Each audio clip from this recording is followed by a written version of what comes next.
আমাদের একটা আপনি ইউএনও মহিলা হতে পারবে, কারণ ইউএনও আবার গার্ড অফ অনার দিতে পারবে না। আমাদের টাঙ্গাইলের বীর মুক্তিযোদ্ধা এটা প্রতিবাদ করছিল, এটা নিয়ে কেউ কথা বলে না।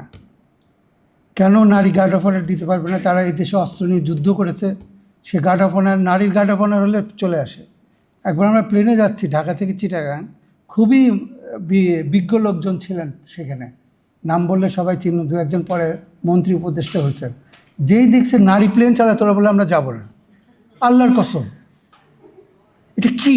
তারপরে বিমান তো করেছে যে কোনো দুজন নারী প্লেন চালাবে না, একজন অবশ্যই পুরুষ থাকবে, যাতে একটু পুরুষরা যাইতে পারে আর কি।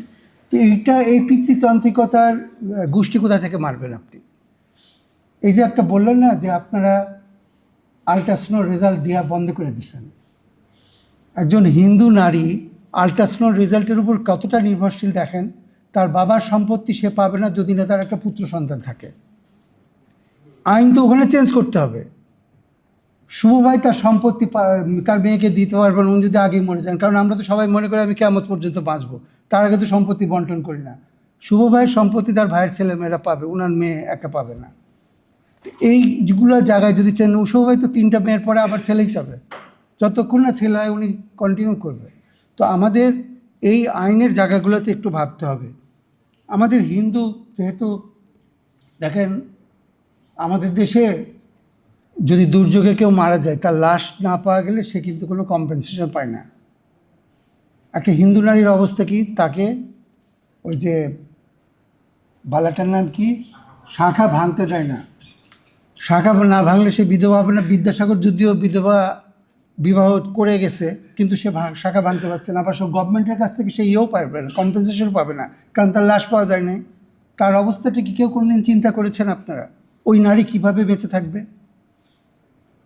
তো আমাদের এই জিনিসগুলো একটু ভাবতে হবে, যে এটা দুর্যোগে একটা নারী যদি তার স্বামী হারায়, তার লাশ যদি না পাওয়া যায়, সরকার কোনো কম্পেনসেশন পাবে না, এবং তার শাশুড়িরা তার শাঁখা ভাঙতে দেবে না। তার মানে সে বিধবা হয় নাই, তাকে অপেক্ষায় থাকতে হবে কতদিন পর্যন্ত?